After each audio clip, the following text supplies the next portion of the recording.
There's a chart I saw recently that I can't get out of my head. A Harvard business professor and economist asked more than 5,000 Americans how they thought wealth was distributed in the United States. This is what they said they thought it was. Dividing the country into 5 rough groups of the top, bottom, and middle 20% groups, they asked people how they thought the wealth in this country was divided. Then he asked them what they thought was the ideal distribution. And 92%, that's at least 9 out of 10 of them, said it should be more like this.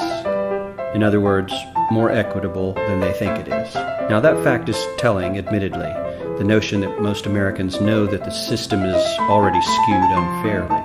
But what's most interesting to me is the reality compared to our perception. The ideal is as far removed from our perception of reality as the actual distribution is from what we think exists in this country. So ignore the ideal for a moment. Here's what we think it is again. And here is the actual distribution. Shockingly skewed. Not only do the bottom 20% and the next 20%, the bottom 40% of Americans barely have any of the wealth. I mean, it's hard to even see them on the chart. But the top 1% has more of the country's wealth than 9 out of 10 Americans believe the entire top 20% should have. Mind-blowing. But let's look at it another way, because I find this chart kind of difficult to wrap my head around. Instead, let's reduce the 311 million Americans to just a representative 100 people. Make it simple. Here they are. Teachers, coaches, firefighters, construction workers, engineers, doctors, lawyers, some investment bankers, a CEO, maybe a celebrity or two. Now let's line them up according to their wealth. Poorest people on the left, wealthiest on the right, just a steady row of folks based on their net worth. We'll color code them like we did before based on which 20% quintile they fall into. Now let's reduce the total wealth of the United States, which was roughly $54 trillion in 2009, to this symbolic pile of cash. And let's distribute it among our 100 Americans. Well, here's socialism, all the wealth of the country distributed equally.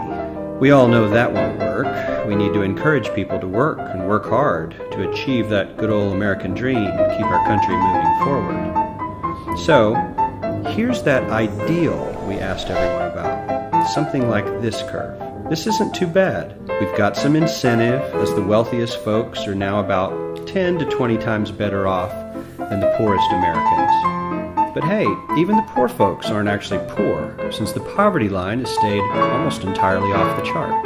We have a super healthy middle class with a smooth transition into wealth. And yes, Republicans and Democrats alike chose this curve.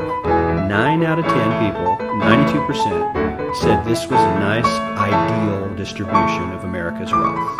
But let's move on. This is what people think America's wealth distribution actually looks like. Not as equitable, clearly, but for me, even this still looks pretty great. Yes, the poorest 20 to 30% are starting to suffer quite a lot compared to the ideal, and the middle class is certainly struggling more than they were, while the rich and wealthy are making roughly 100 times that of the poorest Americans, and about 10 times that of the still healthy middle class. Sadly, this isn't even close to the reality. Here is the actual distribution of wealth in America. The poorest Americans don't even register. They're down to pocket change, and the middle class is barely distinguishable from the poor.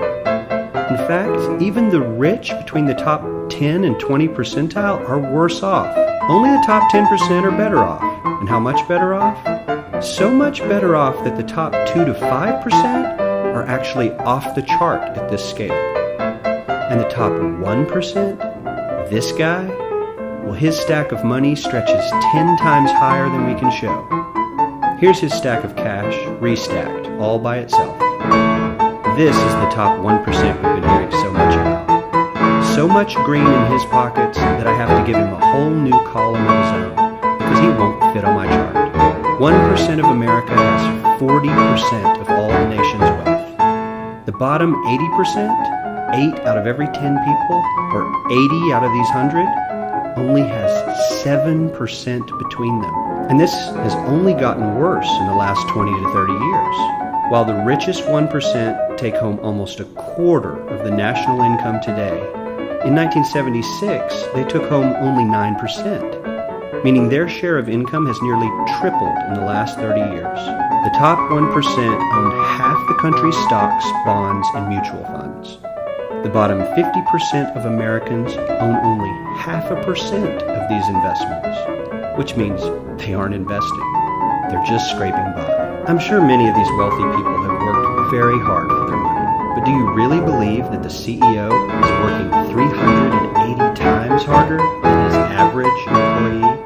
Not his lowest paid employee, not the janitor, but the average worker in his company. The average worker needs to work more than a month to earn what the CEO makes in 1 hour. We certainly don't have to go all the way to socialism to find something that is fair for hardworking Americans.